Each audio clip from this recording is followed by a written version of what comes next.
Hello, my friends, hello, and welcome back to another episode of Cat Tales, a Warrior Cats reread podcast. I'm your host, Coffee, and this week we will be reading chapters 4 through 7 of Forest of Secrets, the third book in the first Warrior Cats arc. Now, where we last left off, Fireheart and Graystripe went to talk to Ravenpaw about the battle at Sunning Rocks to discover the truth about Oakheart's death. Ravenpaw said that supposedly Oakheart was killed in a rockfall, and now Fireheart wants to talk to RiverClan cats at some point to see if they can confirm that. So, still very deep into this mystery. Fireheart is definitely playing detective, but they just got in trouble for coming back to camp late with no prey for hunting for themselves. So, Fireheart once again broke the warrior code. Kind of. He's very good at that. Yeah, so we're going to get into chapter 4. So Fireheart, Graystripe, Sandstorm, and Brackenpaw are all out hunting. Everyone is in a good mood, quote, even though their duties today were meant as punishment, no cat had told them they had to hunt alone, and it was good to be with friends. Yeah, so Fireheart and Graystripe's punishment was to go hunting for the rest of the clan, and they can't eat anything for the day until the clan is fed. So they're out on that hunting mission right now. Fireheart feels guilty, remembering Bluestar's icy gaze as she scolded him and Graystripe for hunting for themselves the night before. Fireheart is determined to make up for it by getting as much prey as possible. This morning, the pile at camp was almost completely gone. Fireheart watches Graystripe teach Brackenpaw how to find mice in tree roots, and he experiences a bit of sadness because he misses Cinderpaw, his former apprentice who sustained a life-altering injury to her leg after she got hit by a monster. Or a car, basically. Fireheart pushes these thoughts away and focuses on hunting. He manages to catch a rabbit and brings it back to camp. He is relieved to see that the fresh pile looks much better after the morning patrols. Bluestar praises his catch and tells him to take it to Yellowfang, so he makes his way to her den. Quote, ducking under the ferns, Fireheart saw Yellowfang lying in the mouth of her den with her paws tucked under her chest. Cinderpaw sat in front of her, her smoky gray fur fluffed up and her blue eyes focused on the medicine cat's broad face. Now, Cinderpaw, came the old cat's rasping mew. One Eye's paw pads are cracked because of the cold. What are we going to do for her? Marigold leaves in case of infection, Cinderpaw replied promptly. Ointment of yarrow to soften the pads and help them heal. Poppy seed if she is in pain. Well done, purred Yellowfang. Cinderpaw sat up even straighter, and her eyes shone with pride. As Fireheart knew only too well, the medicine cat didn't give praise lightly. Right, you can take her the leaves and the ointment, meowed Yellowfang. She won't need the poppy seed unless the cuts get worse. Cinderpaw stood up and was on her way into the den when she caught sight of Fireheart standing by the tunnel. Mewing in delight, she hurried over to him with an awkward, lurching gait. Regret stabbed at Fireheart, sharp as a claw. Cinderpaw had been a ceaseless bundle of energy before the Thunderpath accident that crushed her leg. Now she would never run properly again, and had to give up her dreams of becoming a ThunderClan warrior. But the Thunderpath monster had not crushed her bright spirit. Her eyes were dancing as she reached Fireheart. Fresh kill, she exclaimed. Is that for us? Great. About time, too, grumbled Yellowfang, still sitting inside her den. Mind you, the rabbit's very welcome, she added. We've had half the clan in here since sunrise, complaining about some ache or other. Fireheart carried the rabbit across the clearing and dropped it in front of the medicine cat. Yellowfang poked it with one paw. It might have a bit of flesh on its bones for once, she remarked grudgingly. Girl, just eat your food. Just eat your dang food. All right, Cinderpaw, take the marigold leaves and the yarrow to One Eye and hurry back. If you're quick, there might be some rabbit left. Cinderpaw purred and brushed Yellowfang's shoulder with the tip of her tail as she went past into her den. Softly, Fireheart mewed. How's she doing? Is she settling down? She is fine, snapped Yellowfang. Stop worrying about her. Fireheart wished he could. Cinderpaw had been his apprentice. He could not help feeling that he had been partly responsible for her accident. He should have stopped her from going to the Thunderpath alone. Then he brought himself up short, remembering exactly how the accident had happened. Tigerclaw had asked Bluestar to meet him by the Thunderpath, but Bluestar had been too ill to go. Few warriors were in the camp. Fireheart himself had been about to leave on an urgent mission for catnip to treat Bluestar's green cough. He had told Cinderpaw not to go meet Tigerclaw instead of him, but Cinderpaw had ignored his order. The accident had happened because Tigerclaw had placed his scent marker too close to the edge of the Thunderpath. Fireheart suspected that it was meant as a trap for Bluestar, and Tigerclaw was responsible. Keep in mind, he can't prove this. It seems awfully suspicious, but he can't prove it. As Fireheart said goodbye to Yellowfang and went back to hunting, he felt a new surge of determination to bring Tigerclaw's guilt into the open. For the sake of Redtail, murdered. For Ravenpaw, driven from the clan. For Cinderpaw, crippled. And for all the clan cats, both now and to come, who were in danger from Tigerclaw's greed for power. Really, main character syndrome, once again. He knows he's the main character. He knows it. It's the next day. Fireheart decides there's no time to waste to talk to the RiverClan cats about Oakheart, so he and Graystripe are now on the RiverClan border. Fireheart is more worried about Tigerclaw catching them than being caught by RiverClan, but they still proceed with caution. They cross the ice carefully, the river's iced over, and once on the other side, Graystripe hisses, "We must both be mad. You made me promise to meet Silverstream at Four Trees whenever I wanted to see her, and now here we are in RiverClan territory again." The subtle shade toward Fireheart being a bit of a hypocrite is very funny, but also, Graystripe, you should not be talking since you're the one actually breaking the law right now. You can't date cats from other clans, buddy. Fireheart is just as nervous as Graystripe, and he feels, quote, as if he were a kitty pet in the forest for the first time again, lost in a frightening and unfamiliar place. So, he's definitely very, very anxious about this, but he's being brave and doing it anyway. They use the reeds on RiverClan territory for cover, and they're able to see the RiverClan camp up ahead and scent more RiverClan cats. Quote, they had come to a place where the river curved away from ThunderClan territory and grew wider. Not far ahead, a small island surrounded by reed beds showed above the frozen surface. Willow trees stooped low from the banks of the island, the tips of their overhanging branches trapped in the ice. An island? Fireheart echoed in amazement. But what happens when the river isn't frozen? Do they swim across? Silverstream says the water's very shallow there, Graystripe explained. But I've never been right into the camp myself. Beside them, the ground sloped gently upward, away from the reedy shore. At the top, gorse and hawthorn grew thickly, with the occasional holly showing green and shiny under its coating of snow. But there was a bare expanse of shore between the reeds and the sheltering bushes, with no cover for prey or cats. So, it's going to be a little bit tricky to get any closer. But, luckily, they're able to make a break for it and hide in some bushes just outside the camp, and they have a good view of the camp entrance to watch for Silverstream. Graystripe explains that this is the spot he used to go to wait for Silverstream, and since he's never been caught, I guess it's safe enough. Fireheart is so intent on watching for Silverstream that he almost doesn't notice a RiverClan cat walking past, carrying a squirrel in her mouth, but luckily she doesn't notice or scent them because of the prey scent that is in her nose. And then, quote, suddenly he realized that a group of 4 cats, led by Leopardfur, the RiverClan deputy, had emerged from the camp. Leopardfur was fiercely hostile toward ThunderClan ever since her patrol had come upon Fireheart and Graystripe trespassing on RiverClan territory as they returned from bringing WindClan home. A RiverClan cat had died in the ensuing fight, and Leopardfur did not forgive easily. If she discovered Fireheart and Graystripe now, she wouldn't even give them a chance to explain what they were doing on the side of the river. So it's pretty high stakes what they're doing right now. If they get caught, they will get into big trouble. But to Fireheart's relief, the patrol doesn't come their way. They set off towards Sunning Rocks. At last, Silverstream appears. Fireheart watches her as she crosses the ice. Quote, she was certainly beautiful, he realized, with a finely shaped head and thick, sleek fur. No wonder Graystripe was captivated by her. Excuse me, Fireheart? Stay in your lane, buddy. Hold on. Hold on. Graystripe is ready to call out to Silverstream when Blackclaw and his apprentice follow her out of the camp. Graystripe realizes that it's a hunting patrol. Silverstream follows Blackclaw, and as she reaches the bushes, she pauses and her ears prick up, as if she recognizes a scent.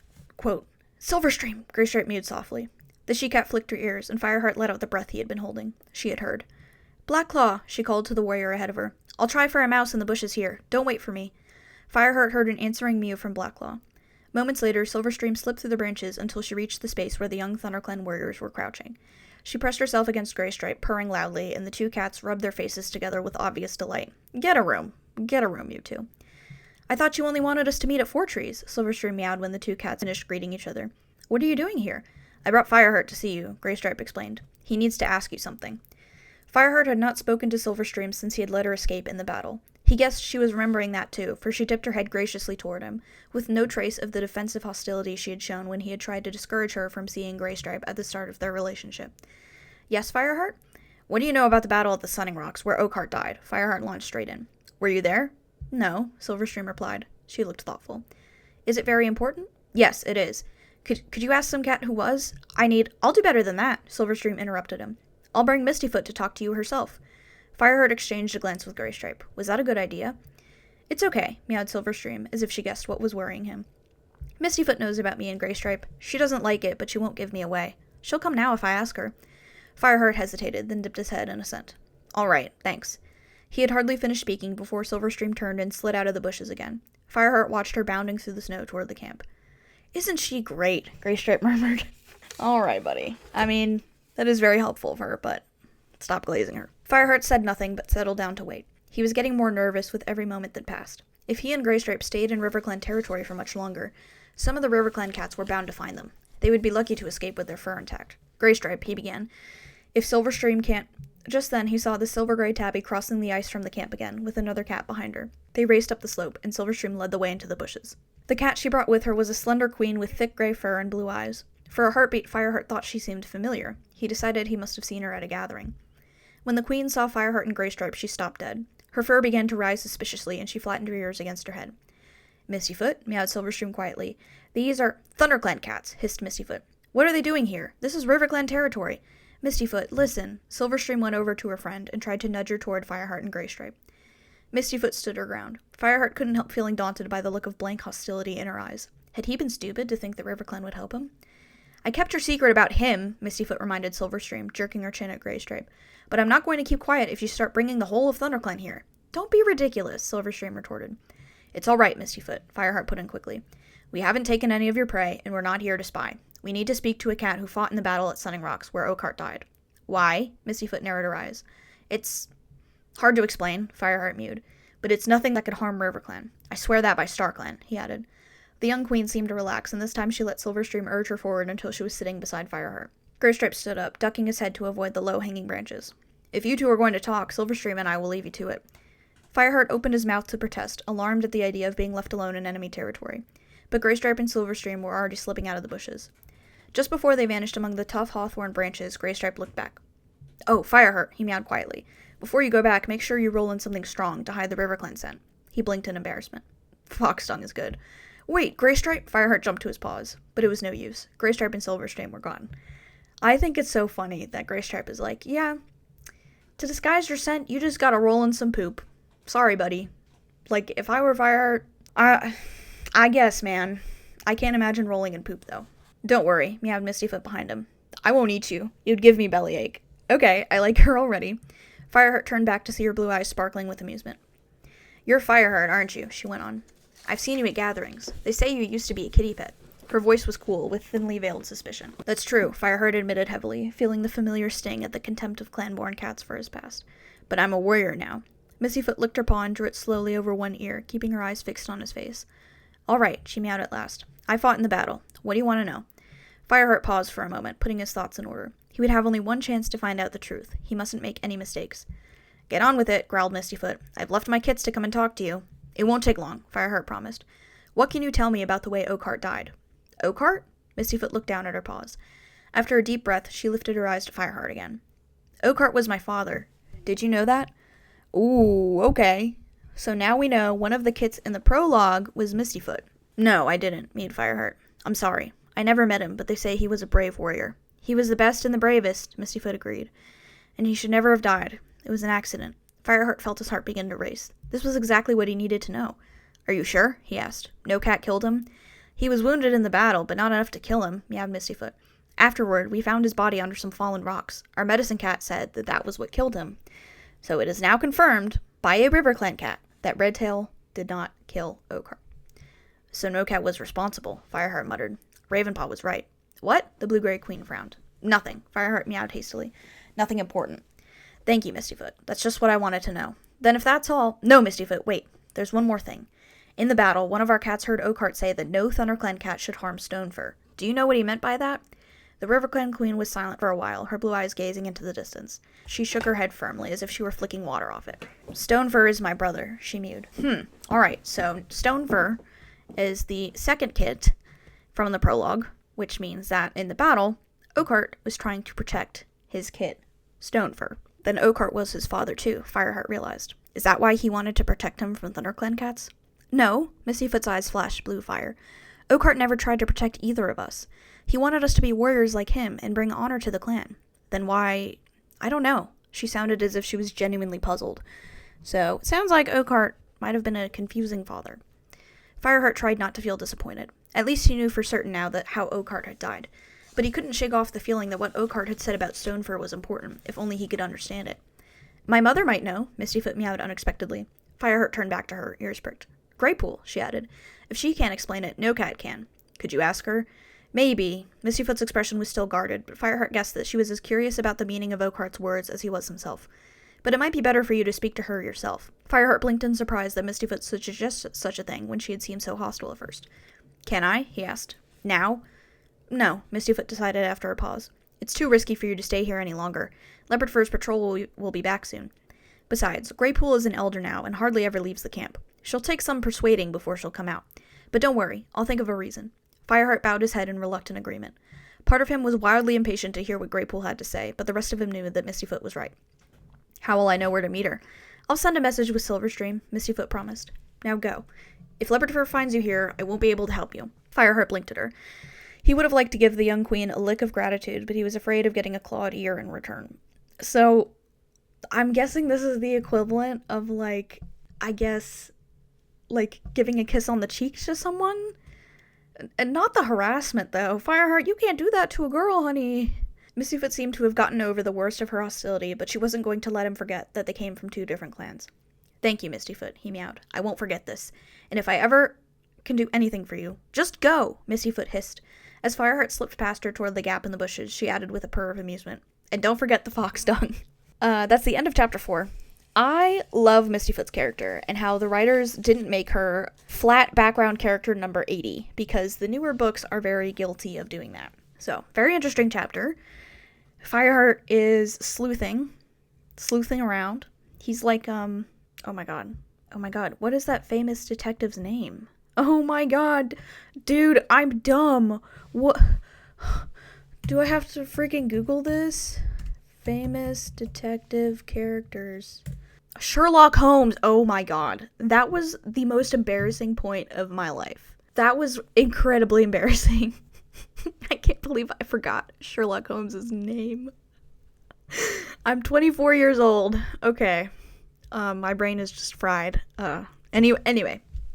Alright, so getting into chapter 5. Fireheart returns to camp, covered in fox dung. He did it. Covered himself in poop. He caught a squirrel on the way back, so no one would be suspicious of what he was up to. Bluestar is on top of the high rock, and he realizes she must have just called the clan together. Fireheart spots Brindleface and her kits, including Cloudkit, his kitty pet sister's kit. So his nephew. Quote, as he drew closer, Fireheart heard the white kit complaining loudly to Brindleface. Why can't I be an apprentice? I'm nearly as big as that dumb ginger kid of Frostfur's. Cloudkit has 0 filter. Once again, Fireheart's interest quickened. Bluestar must be about to perform the apprentice naming ceremony for Frostfur's 2 remaining kits. Their brother and sister, Brackenpaw and Cinderpaw, had been named apprentices a few moons ago, and Fireheart could guess that these 2 must be desperate for their own naming. He was glad that he had returned in time to witness it. Shh, Brindleface whispered to Cloudkit as she gathered her kits around her and found them a place to sit. You can't be an apprentice until you're 6 moons old. But I want to be an apprentice now! It's giving Veruca Salt from Charlie and the Chocolate Factory. I know this because she has a song called I Want It Now. She's a huge brat. She just wants everything when she wants it. She wants instant gratification. And so Cloudkit is reminding me of her. Cloudkit must have watched that movie when he was still a kitty pet and taken notes and absorbed her personality. Fireheart sits next to Sandstorm, who jokingly tells him to stay away from her until his stench wears off. Tigerclaw more seriously tells him to wash off before he enters the warrior's den. Fireheart dips his head in embarrassment. So he's very not happy and self-conscious about being covered in poop. I wonder if it turned his coat brown or if he managed to, wash the color off. I don't even know how that would happen. Is he just, visibly covered in poop? Anyway, Bluestar begins to speak. Quote, we are gathered here to give 2 clan kits their apprentice names. She glanced down to where Frostfur was sitting proudly, with her tail curled neatly over her paws. The 2 kits sat one on each side of her, and as Bluestar spoke, the bigger of them, a ginger kit like his brother Brackenpaw, sprang impatiently to his paws. Yes, come forward, both of you, Bluestar invited warmly. The ginger kit dashed forward and skidded to a stop at the foot of the high rock. His sister followed more sedately. She was white like her mother, except for ginger patches along her back and a ginger tail. Fireheart closed his eyes for a moment. Not long ago, he had been given Cinderpaw as his apprentice. He half wished that he could be mentor to one of these kits, but he knew that if Bluestar had chosen him for this honor, she would have already told him to expect it. Perhaps she would never choose him again, he thought with a pang that chilled his heart after he had failed Cinderpaw so badly. No, my beautiful son, my sweet baby son, it was not your fault what happened to Cinderpaw. It was Tigerclaw's fault. And also Cinderpaw's own fault for leaving camp without being told. No. Mousefur, meowed Bluestar. You've told me that you are ready to take on an apprentice. You will be mentor to Thornpaw. Fireheart watched as Mousefur, a wiry, compact she-cat with brown fur, stepped forward and went to stand beside the ginger kit, who scampered up to meet her. Mousefur, Bluestar went on, you have shown yourself a brave and intelligent warrior. See that you pass on your courage and wisdom to your new apprentice. While Bluestar spoke, Mousefur looked just as proud at the newly named Thornpaw. The two of them touched noses and withdrew to the edge of the clearing. Fireheart could hear Thornpaw meowing eagerly, as if he was already plying his mentor with questions. The ginger and white kit was still standing beneath the high rock, looking up at Bluestar. Fireheart was close enough to see her whiskers quivering with anticipation. Whitestorm, Bluestar announced. You are free to take a new apprentice now that Sandstorm has become a warrior. You will be mentor to Brightpaw. The big white cat, who had been stretched out at the front of the gathering, stood up and padded over to Brightpaw. She waited for him with her eyes shining. Whitestorm, meowed Bluestar. You are a warrior of great skill and experience. I know that you will pass on all you know to this young apprentice. Certainly, Whitestorm purred. Welcome, Brightpaw.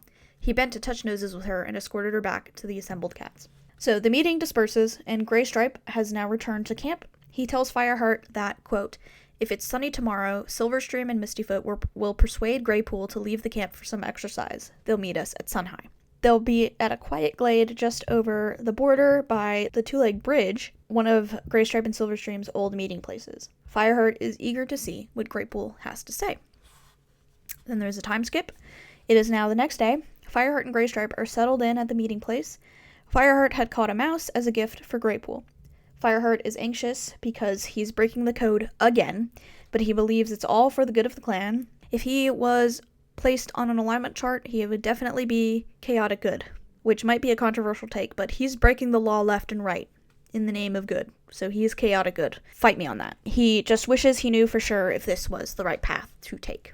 I don't think there's ever a good path to take if you're trying to be Sherlock Holmes and basically out a murderer. Quote, the weak leaf-bare sunlight glittered on the snow in the hollow. Sunhigh had come and gone, and Fireheart was beginning to think the other cats weren't coming when he caught a RiverClan scent and heard a thin, elderly voice raised in complaint from the direction of the river. This is too far for my old bones. I'm going to freeze to death. Nonsense, Graypool. It's a beautiful day. That was Silverstream. The exercise will do you good.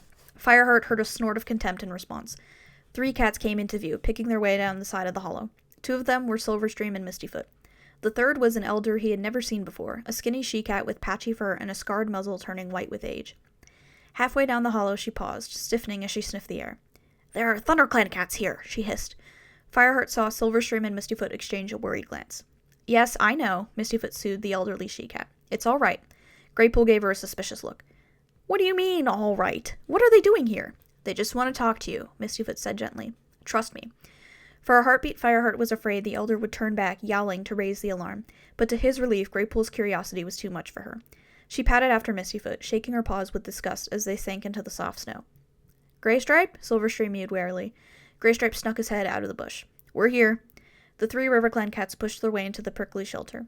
Graypool tensed as she came face to face with Fireheart and Graystripe, and her yellow eyes flared with hostility. This is Fireheart, and this is Graystripe, meowed Silverstream. 2 of them, Graypool interrupted. There'd better be a good explanation for this. There is, Mistyfoot assured her. They're decent cats, for ThunderClan anyway. Give them a chance to explain. Both she and Silverstream looked expectantly at Fireheart. We need to talk to you, Fireheart began, feeling his whiskers twitch nervously. He pushed the piece of freshkill toward her with one paw. Here, I brought you this. Graypool eyed the mouse. Well, at least you remember your manners, ThunderClan or not. She crouched down and began to crunch the freshkill, showing teeth broken with age. Stringy, but it'll do, she rasped, gulping. While she was still eating, Fireheart tried to find the right words for what he needed to say. I want to ask you about something Oakhart said before he died, he ventured. Graypool's ears twitched. I heard what happened in the battle at the Sunning Rocks, Fireheart continued. Before he died, Oakhart told one of our warriors that no ThunderClan cat should ever harm Stonefur. Do you know what he might have meant? Graypool did not reply until she had swallowed the last morsel of mouse and swiped a remarkably pink tongue around her muzzle. Then she sat up and curled her tail around her paws. She fixed a thoughtful gaze on Fireheart for several long moments until he felt that she could see everything that was in his mind. I think you should go, she mewed at last to the 2 young RiverClan cats. Go on out. You too, she added to Graystripe. I'll talk to Fireheart alone. I can see he is the one who needs to know. Fireheart bit back a protest. If he insisted that Graystripe should stay, the RiverClan elder might refuse to talk at all. He looked at his friend and saw his own puzzled expression reflected in Graystripe's yellow eyes. What did Graypool have to say that she didn't want her own clan to hear? Fireheart shivered, and not from the cold. Some instinct told him there was a secret here, dark as the shadow of a crow's wing. But if it was a RiverClan secret, he couldn't imagine what it could have to do with ThunderClan. From the glances they exchanged, Silverstream and Mistyfoot were just as confused, but they started to back out from the bush without protest. "We'll wait for you near the two-leg bridge," Silverstream mewed. "There's no need," Greypool hissed impatiently. "I may be old, but I'm not helpless. I'll find my own way back." Silverstream shrugged, and the two RiverClan cats withdrew, with Greystripe following them. Greypool sat in silence until the sense of the cats who had left began to fade. "Now," she began, "Mistyfoot has told you that I am her mother and Stonefur's?" "Yes." Fireheart's initial nervousness was ebbing away, to be replaced with respect for this ancient enemy queen, as he sensed the wisdom beneath her apparent short temper. "Well," growled the old cat, "I'm not." As Fireheart opened his mouth to speak, she went on. "I brought the pair of them up as kits, but I didn't give birth to them. Oakhart brought them to me in the middle of Leaf Bear when they were just a few days old." "But where did Oakhart get the kits?" Fireheart blurted out. Greypool's eyes narrowed. "He told me he found them in the forest, as if they'd been abandoned by rogue cats or two-legs," she meowed. "But I'm not stupid, and my nose has always worked just fine. The kits smelled of the forest all right, but there was another scent underneath. The scent of ThunderClan." That's the end of Chapter 5. Okay. My prediction was right. They are ThunderClan kits. So, recap of what we now know.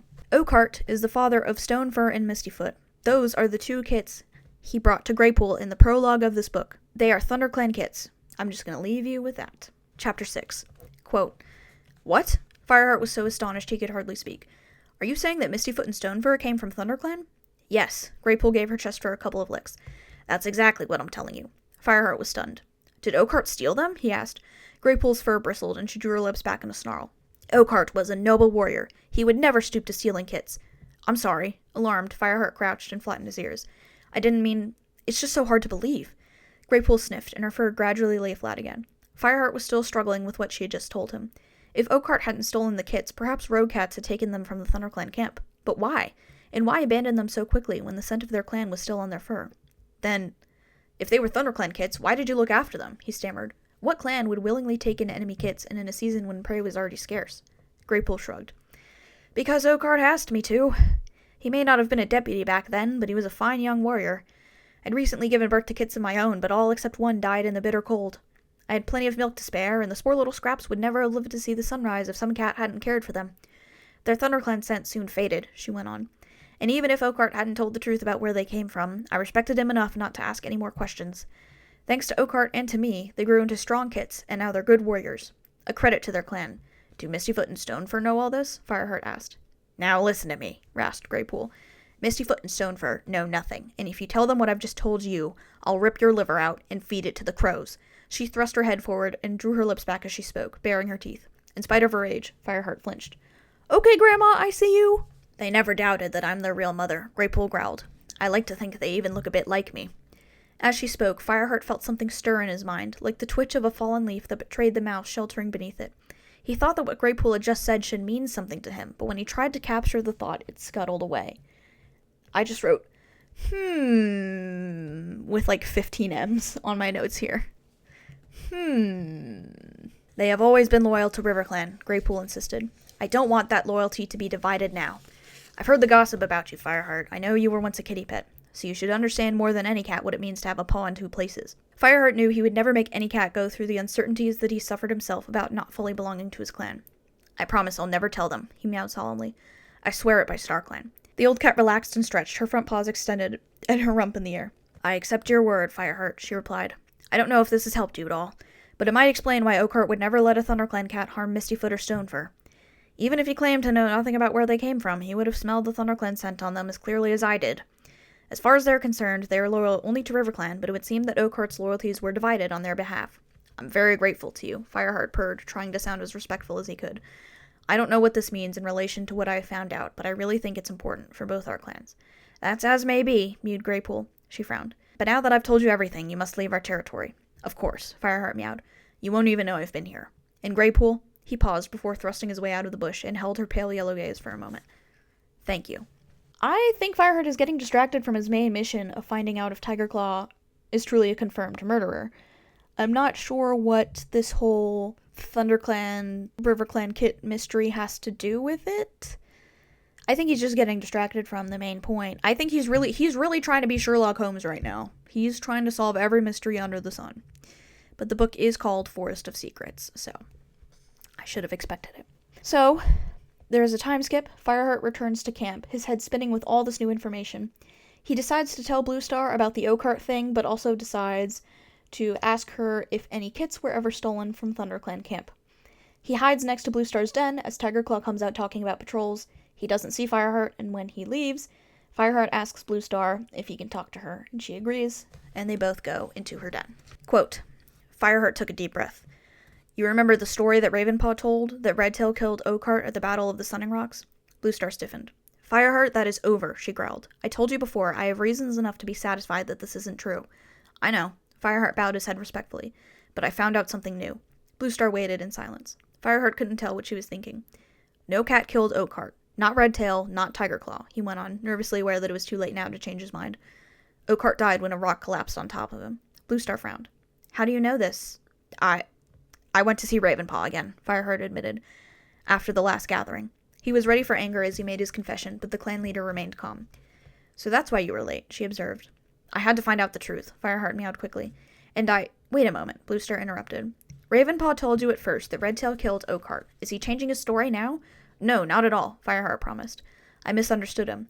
Redtail was partly responsible for Oakheart's death because he drove him under the overhanging rock that collapsed on top of him. But he didn't mean to kill him.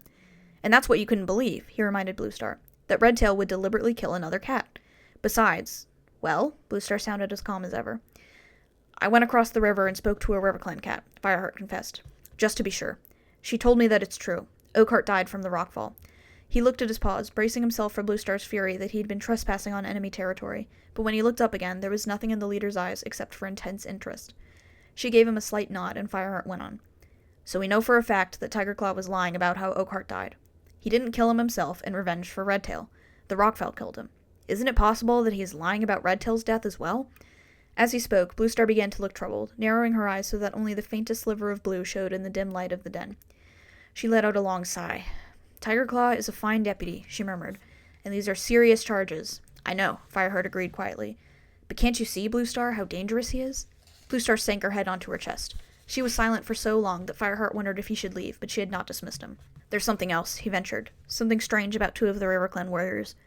Bluestar looked up at that, her ears flicked forward. For a heartbeat, Fireheart hesitated to spread the rumors of a temperamental RiverClan elder, but his need to know the truth gave him the courage to go on. Ravenpaw told me that in the Sunning Rocks battle, Oakheart stopped Redtail from attacking a warrior named Stonefur. Oakheart said that no ThunderClan cat should ever harm Stonefur. I had the chance to speak to one of the RiverClan elders. She told me that Oakheart brought Mistyfoot and Stonefur to her when they were tiny kits. It was Leafbear, and she said that the kits would have died with no one to take care of them. Greypool, the elder, suckled them. She said that they had the scent of ThunderClan kits. Could that be true? Were kits ever stolen from our camp? For a few heartbeats, he thought Bluestar had not heard him. She was so still. Then she rose to her paws and padded forward a couple of paces until she stood almost nose to nose with him. And you listened to this nonsense? She hissed. I just thought I should— This isn't what I expect from you, Fireheart, Bluestar growled. Her eyes glittered like ice and her hackles were raised. To go into enemy territory and listen to idle gossip? To believe what a RiverClan cat tells you? You would do better to think about your own duties than to come here telling tales about Tigerclaw. She studied him for a long moment. Maybe Tigerclaw is right to doubt your loyalty. No, don't take Tigerclaw's side, no! I'm sorry, Fireheart stammered, but I thought Greypool was telling the truth. Bluestar let out a long breath. All the interest she had shown before had vanished, leaving her expression cold and remote. Go, she ordered. Find yourself something useful to do, something that befits a warrior, and never mention this to me again. Do you understand? Yes, Bluestar. Fireheart began backing out of the den. But what about Tigerclaw? Go! Bluestar spat the command. Fireheart's paws scrabbled in the sand in his haste to obey. Once out of the den, he turned and hurtled across the clearing, only coming to rest when he had put several fox lengths between himself and Bluestar. He felt utterly bewildered. At first, Bluestar seemed prepared to listen to him, but as soon as he mentioned the stolen ThunderClan kits, she had refused to hear any more. This feels important somehow. Do you remember how earlier in the book, and even last book, elders were talking about Bluestar's lost kits? Now, I'm not saying they're Bluestar's kits, but she acted really weird and really hostile when he brought that up. So using context clues, we can make an inference. That's all I'm going to say. A sudden chill swept through Fireheart. What if Bluestar began to wonder how he had managed to speak with the RiverClan cats? What if she found out about Greystripe and Silverstream? And what about Tigerclaw? For a short time, Fireheart had let himself hope that he could make Bluestar understand how dangerous the deputy was. Thistles and thorns, he thought. Now she won't hear another word against Tigerclaw. I blew it. That's the end of chapter 6. Yeah, not looking great for Fireheart right now. Now, Bluestar will not hear anything now, which is really, really unfortunate, because she seemed to be kind of hearing him out about Tigerclaw a little bit, but now it's done, it's over. Well, not over, but there's nothing else he can really do at this point. Getting into chapter 7. Fireheart, upset, goes to Yellowfang's den and bumps into Cinderpaw. He is instantly in a better mood upon seeing her. She tells him she's going to look for herbs, and he decides to go help her to get out of camp and to follow Bluestar's order to do something useful. Quote, just before they reached the tunnel, Fireheart heard the shrill voices of kids. He turned and stared at the branches of a fallen tree, close to the Elder's den. A group of kits had surrounded Broken-Tail, who had been given a nest among the branches. Ever since Bluestar had offered shelter to Broken-Tail, he had lived alone in his den, with warriors to guard him. Not many cats passed that way, and the kits had no reason to be anywhere near him. Rogue! Traitor! That was Cloudkit's voice, raised in a jeering meow. Fireheart watched in alarm as the white kit darted forward, jabbed Broken-Tail in the ribs with one paw, and scrambled back out of range. One of the other kits copied him, squealing, "Can't catch me!" Darkstripe, whose turn it was to guard the blind cat, made no attempt to send the kits away. He sat a fox length away, watching with his paws tucked under him and a gleam of amusement in his eyes. So he's just straight up putting the kits in danger. Are we forgetting Broken-Tail has killed kits before? Yes, he's blinded now, but he could still kill one of them. They're kits. They're babies. Broken-Tail swung his head from side to side in frustration, but with his cloudy, unseeing eyes, he could not retaliate. His dark tabby fur looked dull and patchy, and his broad face was scored with scars, some of them from the clawing that had ruined his eyes. There was no trace of the former arrogant and bloodthirsty leader now. Fireheart exchanged a worried glance with Cinderpaw. Many cats, he knew, thought Broken-Tail deserved to suffer, but seeing the former leader so old and helpless, he could not help feeling a scrap of pity. Anger began to burn inside him as the taunting went on. "Wait for me," he mewed to Cinderpaw, and hurried over toward the edge of the clearing. He saw Cloudkit pounce on the blind Tom's tail, worrying it with needle-sharp teeth. Broken-Tail scrabbled away from him on unsteady legs and swiped one paw in his direction. In an instant, Darkstripe jumped to his paws, hissing, "Touch that kit, traitor, and I'll flay your skin in strips." Fireheart was too angry to speak. Leaping toward Cloudkit, he grabbed him by the scruff of the neck and swung him away from Broken-Tail. Cloudkit wailed in protest. "Stop it! That hurts!" Fireheart dropped him roughly into the snow and let out a low growl through bared teeth. "Go home," he ordered the other kits. "Go home to your mothers, now." The kits stared at him, wide-eyed with fear, and then scuttled off to disappear into the nursery. "As for you," Fireheart hissed to Cloudkit. "Leave the kid alone," Darkstripe interrupted, padding up to stand beside Cloudkit. "He's not doing any harm." "Keep out of this, Darkstripe," growled Fireheart. Darkstripe shouldered past him, almost knocking him over, before stalking back to his prisoner. "Kitty pet," he sneered over his shoulder. Fireheart's muscles tensed. He wanted to leap at Darkstripe and force the insult back down his throat, but he stopped himself. This was no time for clan warriors to start fighting each other. Besides, he had to deal with Cloudkit. "Did you hear that?" he demanded, glaring down at the white kit. "Kitty pet?" Not Fireheart about to teach Cloudkit about slurs and racism. I forgot that this happened. "So?" Cloudkit muttered mutinously. "What's a kitty pet?" Fireheart gulped as he realized that Cloudkit had not yet learned what his origins meant to the clan. "Well, a kitty pet is a cat who lives with 2 legs, he began carefully. "Some clan cats don't believe that a cat who's born a kitty pet will ever make a good warrior. And that includes me, because like you, I was born in a 2-leg place." As Fireheart spoke, Cloudkit's eyes grew wider and wider. "What do you mean?" he meowed. "I was born here." Fireheart stared at him. "No, you weren't," he meowed. "Your mother is my sister, Princess. She lives in a 2-leg nest. She gave you to the clan when you were very young, so you could be a warrior." For a few moments, Cloudkit stood rigid, as if he were a kit made of snow and ice. "Why didn't you tell me?" he demanded. "I'm sorry," Fireheart meowed. I thought you knew. I thought Brindleface would have told you." Cloudkit backed away a couple of tail lengths. The shock in his blue eyes was slowly replaced with cold understanding. "So that's why the other cats hate me," he spat. "They think I'll never be as good because I wasn't born in this dump of a forest. It's stupid." "And you would be right, Cloudkit." Fireheart struggled to find the right words to reassure him. He couldn't help remembering how excited Princess had been when she gave her son to the clan, and how he had promised her that Cloudkit would have a wonderful life ahead of him. Now he was forcing Cloudkit to think about his past, and the difficulties he would have before being accepted by the clan. What if the kit began to think that Fireheart and Princess had made the wrong decision? Fireheart sighed. "It may be stupid, but that's the way it is. I should know." "Listen," he explained patiently. "Warriors like Darkstripe think being a kitty pet is something bad. It just means we have to work twice as hard to make them see that kitty pet blood is nothing to be ashamed of." Cloudkit straightened up. "I don't care," he mewed. "I'm going to be the best warrior in the clan. I'll fight any cat who says I'm not. I'll be brave enough to kill outlaws like old Broken-Tail." Fireheart was relieved to see Cloudkit's spirit overcoming the shock of his discovery, but he wasn't sure that the kit really understood the meaning of the warrior code. "There's more to being a warrior than killing," he warned Cloudkit. "A true warrior, the best warrior, isn't cruel or mean. He doesn't claw an enemy who can't fight back. Where's the honor in that?" This is a fantastic interaction. The writers are teaching young readers about racism and also about what it means to be a true warrior and a true fighter is not to look down on others and not to hurt people who can't fight back. It's really a great lesson. Cinderpaw says that Broken Tail's tail isn't damaged, so Fireheart leads Broken Tail back to his den. Fireheart and Cinderpaw get ready to go when Cloudkit asks to come with them. Cinderpaw tells Fireheart to let him come along as it'll keep him from getting bored and into trouble. Fireheart agrees but warns Cloudkit he needs to behave or he'll be sent back. Isn't he casually breaking the warrior code again? I don't think kits are allowed outside of camp, at all. Cinderpaw's kind of a rebel here. So they venture into the forest, and Cinderpaw tells them they need to look for berries, because a lot of the herbs are still frozen or underground because of the cold. Cloudkit eagerly goes to look for some. Cloudkit's energy reminds Fireheart of Cinderpaw when she was his apprentice, which makes him happy but sad at the same time. Fireheart says if Cloudkit ends up being his apprentice, he'd better listen, and Cinderpaw jokes about how scary Fireheart would be, which he is not. Fireheart's spirits are lifted just by being around her. And I can see why Fireheart and Cinderpaw is a popular ship in the fandom because of their interactions. And you know what? I kind of see it too, I'm not gonna lie.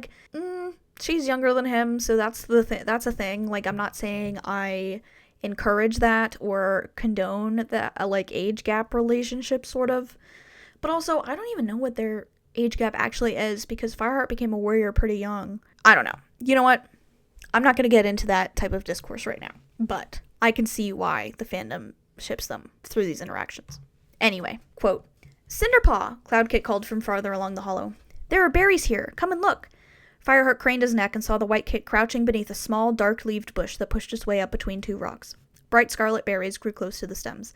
"They look tasty," Cloudkit mewed as the two cats drew nearer. He stretched his jaws wide to take a hungry mouthful. At the same moment, a gasp came from Cinderpaw. To Fireheart's amazement, she shot forward, propelling herself over the snow as fast as her injured leg would allow. "No, Cloudkit!" she yowled. She barreled into the kit, bowling him over. Cloudkit squealed in shock, and the two cats scuffled together on the ground. Fireheart bounded over, anxious that Cloudkit might hurt the injured Cinderpaw, but as he reached them, she pushed the kit off her and sat up, panting. "Did you touch one?" she demanded. "No," Cloudkit stammered, puzzled. "I was only—" "Look!" Cinderpaw shoved him around until his nose was a mouse length from the bush. Fireheart had never heard her sound so fierce. "Look, but don't touch. That's you. The berries are so poisonous they are called death berries. Even one could kill you."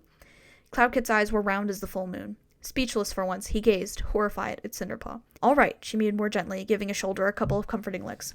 "It didn't happen this time, but take a good look now so you don't make that mistake again. And never, do you hear me? Never eat anything if you don't know what it is."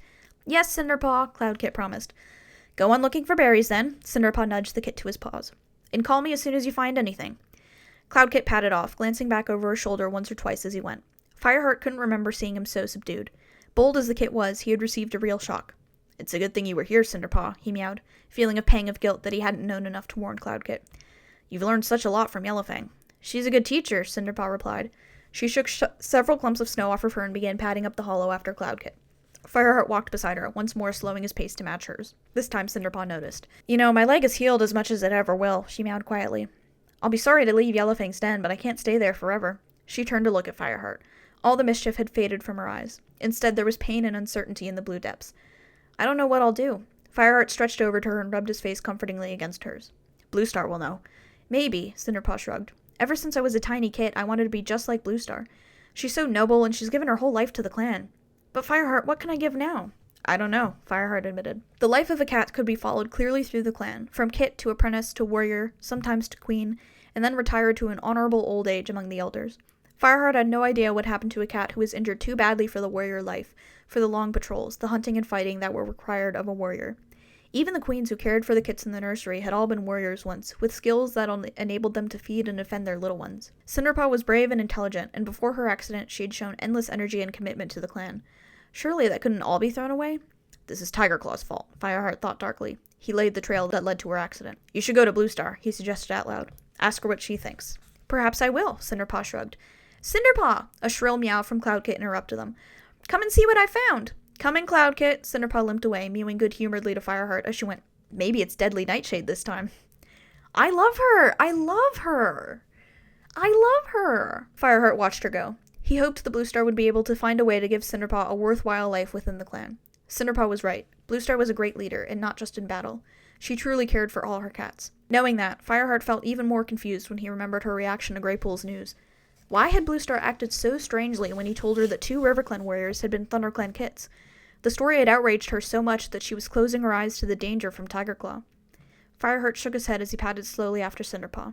There was a deeply buried mystery surrounding those cats, and he was beginning to feel that it might be beyond his power to ever understand it. And that is the end of Chapter 7, and that's where we're gonna end for today. Lots of mysteries being uncovered. Lots of mysteries left to solve. Yeah, this book is really good. There's a lot of things happening. Not much filler, like, kind of at all. I'm really liking it. I hope you guys are too. Thank you guys so much for joining me for another episode, and I will talk to you guys next week when we see if any more mysteries are going to be uncovered and may StarClan light your path.